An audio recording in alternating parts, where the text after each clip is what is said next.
Bible déclare, mon roi est le roi des Juifs. Il est le roi d'Israël. Il est le roi de la justice. Il est le roi de tous les âges. Il est le roi des cieux. Il est le roi de la gloire. Il est le roi des rois et le Seigneur des seigneurs. C'est mon roi. Le connaissez-vous? Mon roi est un roi souverain. Aucune unité de mesure ne peut définir son amour infini. Sa force perdue, sa sincérité est entière. Il est immuable éternellement. Sa grâce est éternelle. Sa puissance est majestueuse. Sa miséricorde est impartiale. Le connaissez-vous? Le plus grand phénomène n'ayant jamais franchi l'horizon de ce monde.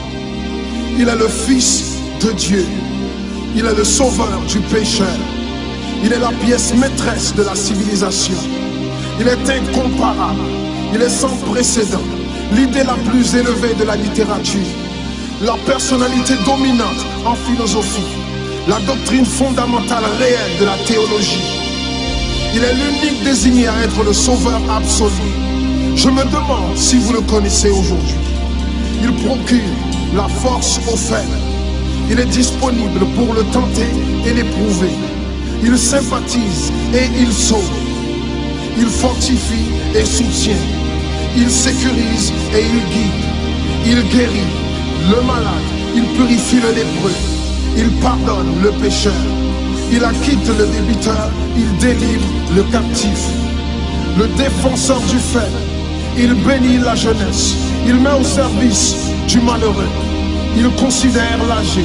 Il récompense l'assidu. Il embellit l'humble. Je me demande si vous le connaissez. La clé de la connaissance. Il est la source de la sagesse. L'embrasure de la délivrance. Le sentier de la paix. Le chemin de la droiture. Il est la grande route menant à la sainteté. La porte menant à la gloire. Le connaissez-vous? Sa vie n'a pas d'égal. Sa bonté est sans limite. Sa miséricorde dure à toujours. Son amour ne change pas. Rassasiant est sa parole. Suffisante est sa grâce. Son règne est vertueux. Son joug est léger. Son fardeau est léger. J'aimerais vous le décrire. Il est indescriptible. Il est humainement incompréhensible. Il est invincible. Il est irrésistible. Impossible pour vous d'éliminer de vos pensées. Vous ne pouvez l'échapper de vos mains. Vous ne pouvez survivre sans lui, ni vivre sans lui. Les pharisiens ne pouvaient le supporter. Sans contrefaçon, ils ne pouvaient pas l'arrêter. Pilate n'a pas trouvé aucune faute en lui.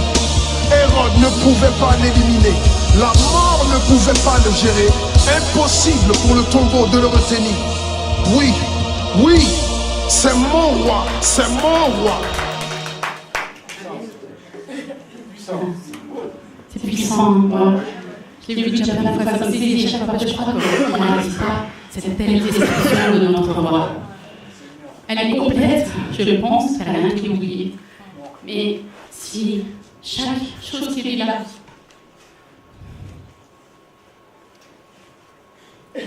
on réalisait, on l'utilisait, on pratiquait, je pense qu'on ne serait pas là aujourd'hui. On aurait des temps meilleurs, on aurait, je pense, des églises remplies. Mon roi, il est le roi de la justice. Dans Romains 5:1, il écrit « Je suis justifié ». Il est le roi de gloire, il est le roi des rois, il est le Seigneur des seigneurs. Mon roi est un roi souverain. Il est tout-puissant. Aucune unité de mesure ne peut définir son amour infini. Il est immuable éternellement. Cela veut dire qu'il ne change pas. Il n'a pas une ombre de variation, il ne change pas. Sa grâce est éternelle. Sa miséricorde est impartiale, loyale, juste. Je vous répète ce que vous avez vu. Je ne sais pas si vous réalisez. Mais il est le Fils de Dieu. Il est le sauveur du pécheur. Il est mon sauveur. Il est ton sauveur. Il est incomparable. Il est l'unique désigné à être le sauveur absolu. Il procure la force aux faibles. Dans 1 Corinthiens 8, il est marqué « Je suis affermi jusqu'à la fin ». Il sauve, il fortifie et soutient. Il sécurise et il guide. Dans Psaume 17, 8, « Je suis la prunelle de l'œil de Dieu ». Psaume 107, 2, « Je suis racheté de la main de l'ennemi ». Amen. Il guérit le malade, il purifie le lépreux, il pardonne le pécheur, il acquitte le débiteur. Dans Romains 8, 1, on trouve « Je suis libre de toute condamnation ». Il délivre le captif. Jean 8, 31, « Je suis rendu libre ». Il est le défenseur du faible. Il se met au service du malheureux. Il aime la jeunesse. Il considère l'âgé. Il est la source de la sagesse, l'embrasure de la délivrance. L'embrasure, c'est l'accès à la délivrance. Dans 1 Corinthiens 1, 30, « Je suis en Christ, qui est devenu pour moi sagesse de Dieu, justice, sanctification et rédemption. » Et c'est par là qu'on a la délivrance. Le sentier de la paix, il est le chemin de la droiture, il est la grande route menant à la sainteté, la porte menant à la gloire. Sa vie n'a pas d'égal, sa bonté est sans limite, sa miséricorde dure à toujours. Son amour ne change pas, rassasiante est sa parole. Amen. Suffisante est sa grâce, son règne est vertueux, son joug est léger, son fardeau est léger. Il est indescriptible, il est humainement incompréhensible, il est invincible, il est irrésistible. Impossible pour vous de l'éliminer de vos pensées. Vous pouvez essayer. Vous ne pouvez survivre sans lui, ni vivre sans lui. Les pharisiens ne pouvaient le supporter. Sans contrefaçon, ils ne pouvaient l'arrêter. S'il n'y avait pas eu de contrefaçon, ils ne pouvaient l'arrêter. Ils n'avaient rien contre lui. Pilate n'a pas trouvé une faute en lui. Hérode ne pouvait pas l'éliminer. La mort ne pouvait pas le gérer. Impossible pour le tombeau de le retenir. Yes. Oui, oui, c'est mon roi. C'est mon roi. Est-ce que vous le connaissez ?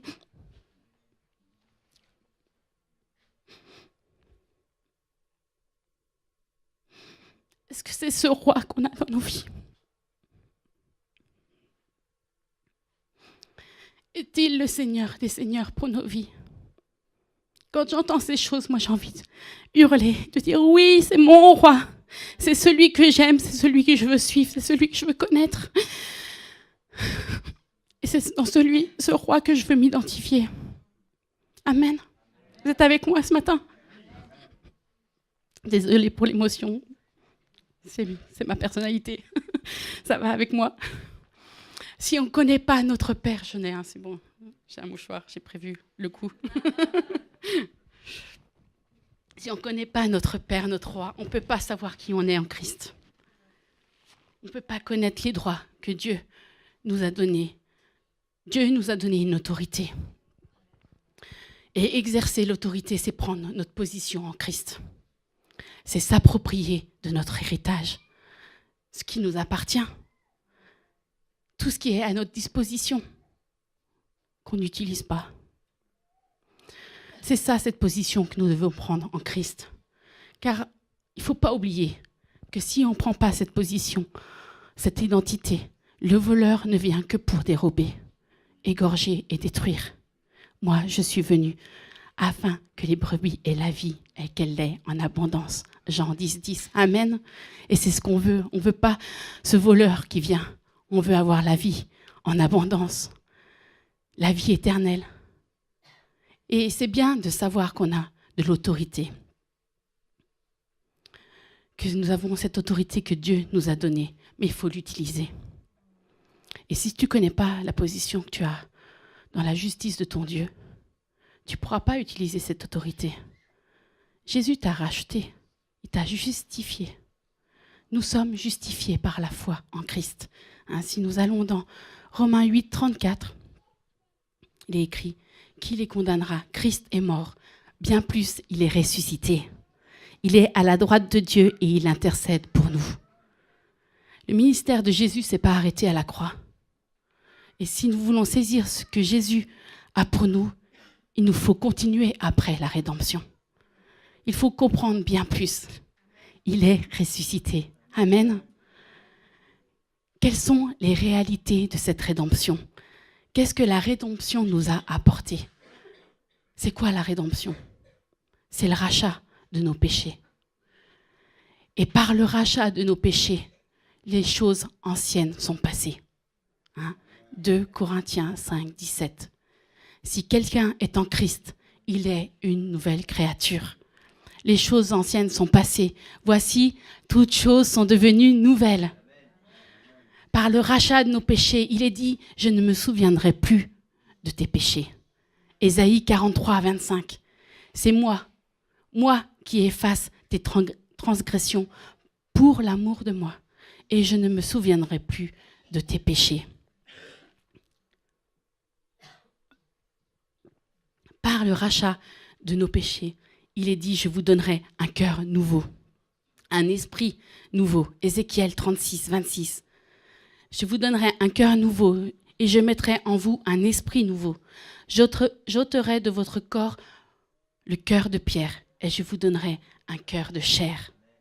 Je mettrai mon esprit en vous et je ferai en sorte que vous suiviez mes ordonnances et que vous observiez et pratiquiez mes lois. Par le rachat de nos péchés, nous sommes régénérés par la parole vivante et permanente de Dieu. 1 Pierre 1, 23. Moi, j'aime citer les versets pour qu'on s'appuie sur la parole. Puisque vous avez été régénérés, non par une semence corruptible, mais par une semence incorruptible, par la parole vivante et permanente de Dieu.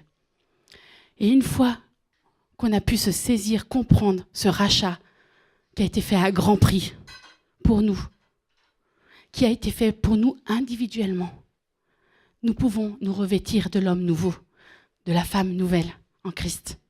Je suis un esprit, j'ai une âme, je vis dans un corps. Comment se revêtir et marcher dans la victoire? Il y a une marche à avoir en renouvelant nos pensées avec la parole. Romains 12, 2. Ne vous conformez pas au siècle présent, mais soyez transformés par le renouvellement de l'intelligence, afin que vous discerniez quelle est la volonté de Dieu, ce qui est bon, agréable et parfait.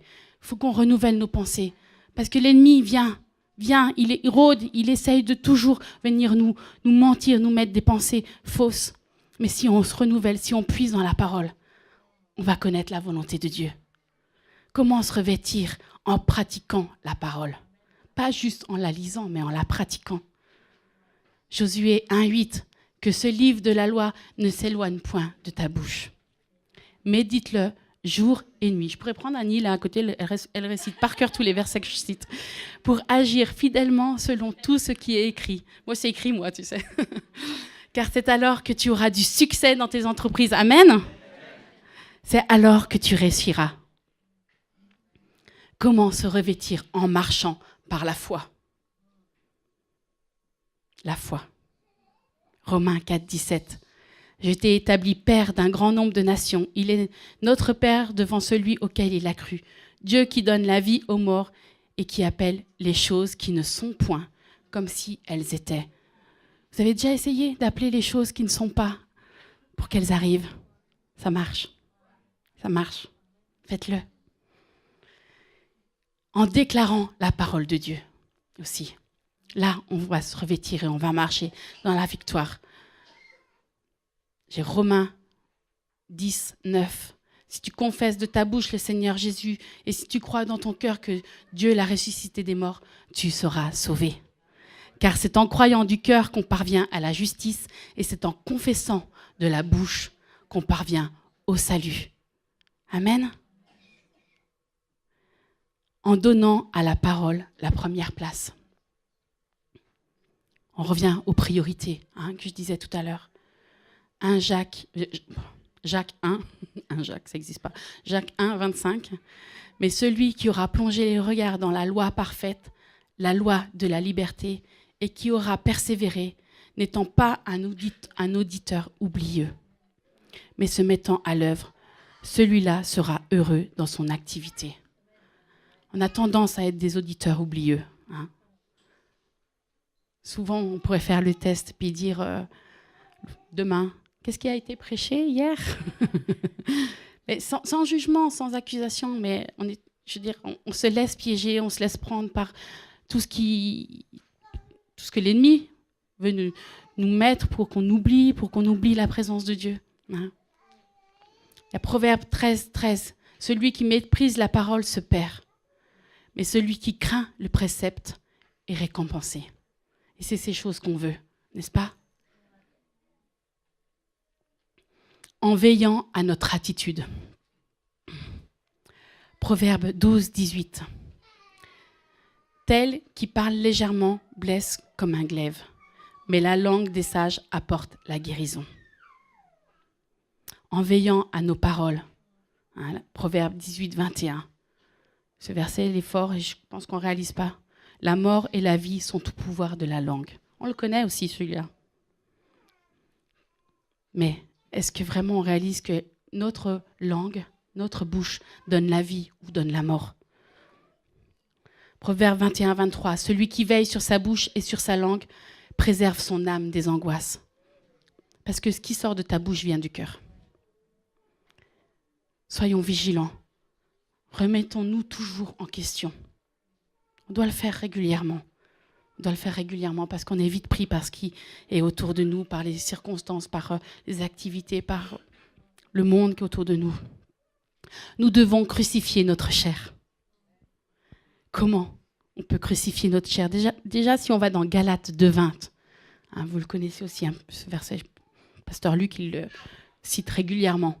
J'ai été crucifié avec Christ, et si je vis, ce n'est plus moi qui vis, c'est Christ qui vit en moi. Si, encore une fois, on réalisait que Christ vit en nous, je crois qu'il y a beaucoup de choses qu'on ne ferait pas.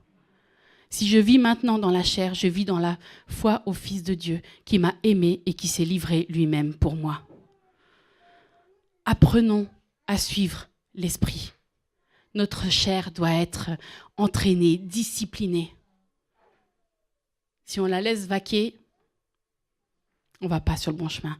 Galates 5:16.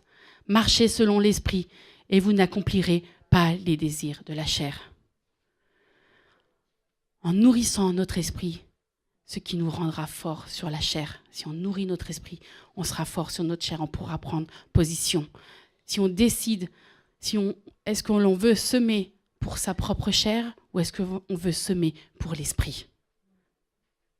Galates 6:8, celui qui sème pour sa chair moissonnera de la chair, la corruption.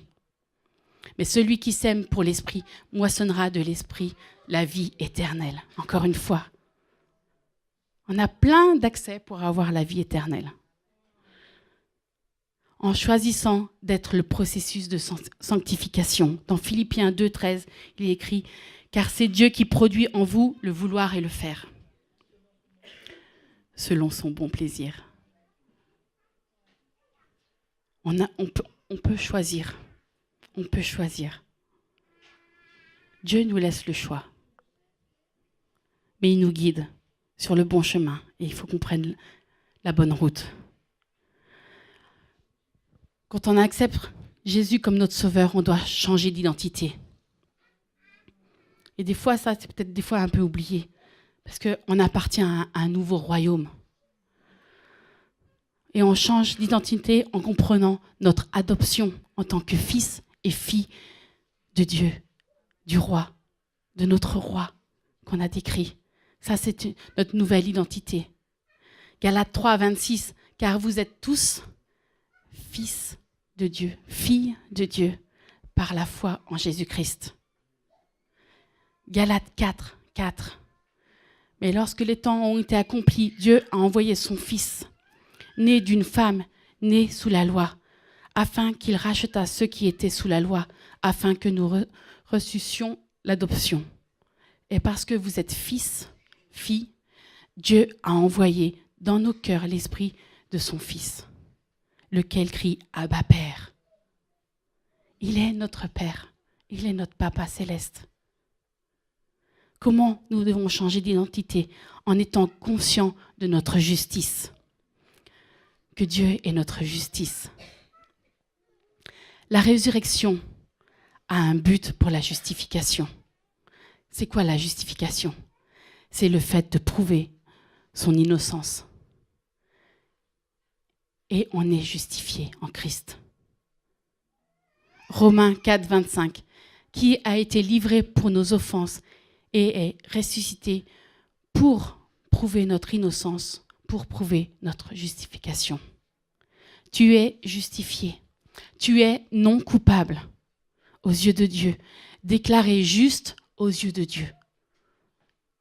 Et des fois, on a du mal à se croire juste. Parce qu'il y a des choses qu'on fait faux. Mais la culpabilité vient du diable. Et le Saint-Esprit, c'est lui qui convainc, avec douceur, pour nous dire qu'on a fait faux. Et ce qui est important, c'est qu'on puisse revenir vers le Père et lui demander pardon. Et là, on est justifié. On est justifié légalement. Trop de chrétiens vivent dans la culpabilité. Et ça donne aucune autorité. Ça détruit l'autorité. Si tu es dans la culpabilité, c'est que tu ne crois pas que tu es justifié, en quelque sorte. C'est que tu n'arrives pas à t'approprier. Justifié, c'est déclaré juste par la loi, légalement. Si vous savez que vous êtes en règle, si vous êtes libre, vous avez de l'audace, de l'assurance, de l'autorité. On doit utiliser cette autorité que nous avons en Christ. C'est une position, c'est une décision. Christ a payé pour moi, pour toi. Il n'a pas fait ça en vain. Christ a payé pour nous. Il nous a justifiés. Pourquoi des fois on bâcle ça? Et on a l'autorité de dire à l'ennemi, dégage. Je t'ordonne de dégager. Proverbe 28, 1. Le méchant prend la fuite sans qu'on le poursuive. Le juste a de l'assurance, comme un jeune lion. Hébreux 4, 16. Approchons-nous donc avec assurance du trône de la grâce, afin d'obtenir miséricorde et de trouver grâce, pour être secouru dans nos besoins. Il est là, toujours là, pour tes besoins, pour te secourir.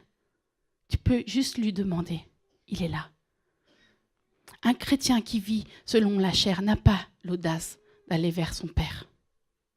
Il se cache parce qu'il ne se sent pas en règle, il ne se sent pas justifié. Mais un chrétien qui vit selon l'Esprit va vers son Père et demande pardon. Et ce n'est pas une honte. Ce qui est important, c'est que tu le fasses. C'est une position, c'est de nouveau une décision. Nous devons utiliser l'autorité que nous avons en Christ parce que c'est notre héritage. Philippiens 4, 19. Et mon Dieu pourvoira à tous vos besoins selon sa richesse avec gloire en Jésus-Christ. Matthieu 16, 19. Je te donnerai les clés du royaume des cieux. Tu as les clés du royaume des cieux. Pour ceux qui étaient là, quand on a eu Sandrine Thielin qui nous a raconté ce conte sur, avec les clés, avec la clé. Moi, c'est des choses qu'on sait, mais c'est juste, on les sait, mais est-ce qu'on les met en pratique? Je te donnerai les clés du royaume des cieux. Ce que tu liras sur la terre sera lié dans les cieux. Ce que tu liras sur la terre sera lié dans les cieux. Et ce que tu délieras sur la terre sera délié dans les cieux. Nous avons déjà été transférés dans son royaume. Et en plus, il nous donne les clés des portes, de toutes les portes. Le droit, la légitimité, la permission d'exercer cette autorité. Car le diable, lui, va essayer de reprendre ses droits. Il va essayer de reprendre ton cœur. Mais je ne lui appartiens plus. Et je me dois de lui dire régulièrement, de lui répéter et de même lui dire très fort. Et est-ce qu'on peut le dire ce matin ensemble? Je ne t'appartiens plus. Tu n'as aucun droit sur ma vie. Car je suis fils, fille du roi des rois. Vous y croyez? Ça n'avait pas l'air convaincu ce matin. Je ne t'appartiens plus. Tu n'as aucun droit sur ma vie. Car je suis fille du roi des rois. Amen. Vous lui appartenez. Vous êtes ses enfants. S'il m'a donné les clés, c'est pour justement exercer cette autorité. C'est à moi d'enclencher les clés dans cette porte et de les tourner. Et une chose par rapport au diable, on ne demande pas à Dieu ou à Jésus de faire quelque chose contre le diable. On ordonne au diable de dégager, parce qu'il n'a aucun droit. On ne prie pas contre le diable, mais on leur donne de dégager. Et si on a soumis notre vie à Jésus, on a la même autorité que Jésus. On a la même autorité que Jésus. Luc 10, 17. Voici, je vous ai donné le pouvoir de marcher sur les serpents et les scorpions et sur toute la puissance de l'ennemi. Et rien ne pourra vous nuire. Amen. Amen. Éphésiens 2, 6. Il nous a ressuscités ensemble et nous a fait asseoir ensemble dans les lieux célestes en Jésus-Christ. Il nous a fait asseoir à la droite de Dieu. Nous sommes assis à la droite de Dieu. Nous sommes assis à la droite de Dieu, à côté de lui. On a juste à accepter et se repositionner dans le royaume de Dieu. Nous sommes en haut. Notre rôle n'est pas d'acquérir l'autorité, mais de l'exercer. Elle est déjà établie, l'autorité. Elle est déjà là. Mais là, en pratique. Mettons-la en pratique. Je suis dedans aussi. Non seulement on est pardonné, parce qu'il y a eu une substitution à la croix, il y a eu un échange à la croix, mais aussi on est rendu juste par cette nouvelle identité. Et cette nouvelle identité nous permet de triompher en lui, parce que nous sommes ressuscités avec lui. Amen. Romains 8, 37. Mais dans toutes ces choses, nous sommes plus que vainqueurs par celui qui nous a aimés. La rédemption, le rachat de nos péchés, c'est la restauration des droits qui ont été perdus à Éden. Et pour vivre ces choses, tu dois être aussi soumis à l'autorité pour exercer ton autorité. Ça, c'est important. C'est-à-dire soumis à toutes les autorités.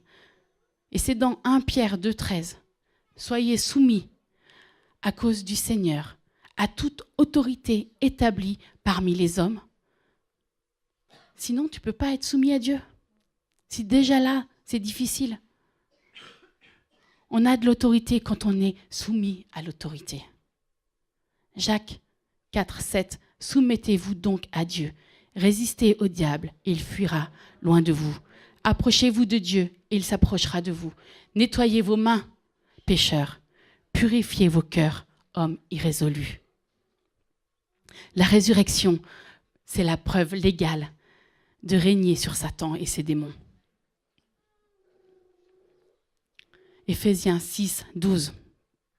Car nous n'avons pas à lutter contre la chair et le sang, mais contre les dominations, contre les autorités, contre les princes de ce monde de ténèbres, contre les esprits méchants dans les lieux célestes. Et quand on réalise ça, parce que du combat, il y en a chaque jour du combat. Mais quand on réalise qu'il faut lutter contre ces ténèbres, contre ces dominations, et puis pas contre la chair et le sang, c'est pas contre la personne que tu dois lutter, mais c'est contre les esprits. Quand on arrive à faire ça, c'est pas facile de se taire et de juste faire son deal, comme on dirait, avec Dieu. Mais moi, j'ai vécu ça dernièrement, et ça a une force juste phénoménale. Et tu gagnes le cœur. Tu gagnes beaucoup plus le cœur que si tu avais dit quelque chose à la personne. Apprenons à régler nos comptes avec Dieu uniquement. S'il y a quelque chose qui ne va pas avec ton frère, ta sœur, essaye d'abord de régler avec Dieu. Dieu, il est là pour t'aider. Dieu, il est là pour justifier. Il est souverain. Il est justice. Et Dieu met son amour en toi. Et il te donne l'amour pour tes ennemis. Amen. Et j'ai piqué cette phrase, mais il faut passer dans le domaine du savoir, mais il faut aussi du savoir-faire. C'est-à-dire, nous savons beaucoup de choses, mais nous n'appliquons pas grand-chose. Et il faut qu'on passe dans l'application, dans l'action. Qu'on ne soit pas là juste à écouter, à lire la parole, mais qui sont des bonnes choses. Mais mettons-nous en action. Si on est dans l'inquiétude, on n'est pas dans la foi. Encore une fois, c'est difficile, mais si on est dans l'inquiétude, c'est qu'on n'a pas notre confiance en Dieu et c'est qu'on n'est pas dans la foi. Et remettons toutes ces choses à notre Dieu. Matthieu 7, 24. C'est pourquoi quiconque entend ces paroles que je dis et les met en pratique sera semblable à un homme prudent qui a bâti sa maison sur le roc. Ça fait partie aussi de ne pas être des auditeurs oublieux, mais qu'on puisse s'appuyer sur les choses que Dieu nous dit. On ne combat pas une mauvaise pensée par une autre pensée. Ça, c'est nouveau. Ce qui se passe avec notre Dieu. On combat une pensée par une déclaration de la parole. Puise dans ta parole, toutes les réponses, elles y sont. Puise dans ta parole, toutes les réponses, elles y sont. Et s'il y a un verset que tu ne comprends pas, cherche plus loin, il y en a un autre qui te l'expliquera. Tout est dans la parole. 2 Corinthiens 10, 3, 5. Si nous marchons dans la chair, nous ne combattons pas selon la chair, car les armes avec lesquelles nous combattons ne sont pas charnelles, mais elles sont puissantes, par la vertu de Dieu, pour renverser les forteresses. Nous renversons les raisonnements et toute hauteur qui s'élève contre la connaissance de Dieu. Nous amenons toute pensée captive à l'obéissance de Christ. À l'obéissance de Christ. L'obéissance est une grande clé. Le pardon est une grande clé. Pratiquons ces choses. Le combat spirituel se passe dans nos pensées. Et Paul nous dit d'amener ces pensées captives à l'obéissance de Christ, à la parole de Christ. Jésus, lui, répondait uniquement avec la parole. Uniquement. Il déclarait à haute et intelligible voix la parole de Dieu. Proclamez, hurlez dans votre maison la parole de Dieu. Dans toutes les pièces. Proclamez. Circulez avec votre Bible dans votre maison. Marchez. Tout ce que vous foulez de votre pied, ça vous appartient. La force de Jésus est dans la proclamation de la parole. Qu'on puisse faire ça aussi. Prendre position et arrêter de se plaindre. Prendre position et vraiment se cacher en Dieu. Recevoir ce que Dieu a pour nous à chaque instant, dans chaque circonstance, chaque défi. On a tous des défis. Ils ne sont pas plus grands les uns que les autres. C'est chacun ses défis. Et comme on disait tout courtement ce matin, c'est difficile de comprendre les défis des autres. On peut être à l'écoute, mais des fois c'est difficile parce qu'on n'est pas dedans. C'est pour ça que je dis qu'il n'y a pas de plus grand ou plus petit défi, mais qu'on soit là pour se soutenir, s'aider, s'encourager, se fortifier. Ça, c'est des choses qu'on peut faire. Si on ne comprend pas, on peut encourager. Un dernier verset, Hébreux 4, 12. Car la parole de Dieu est vivante et efficace, plus tranchante qu'une épée quelconque à 2 tranchants, pénétrante jusqu'à partager âme et esprit, jointure et moelle. Elle juge les sentiments et les pensées du cœur. Peuple de Dieu, enfant de Dieu, fils, fille du roi des rois, la victoire est déjà acquise. La victoire est déjà acquise. Appliquez-la simplement, appliquons-la. Mettons-la en pratique. Dieu est souverain et il nous a affranchis, donc rendus libres. Amen. Amen. Soyez encouragés ce matin. Il est ressuscité. Amen. Amen.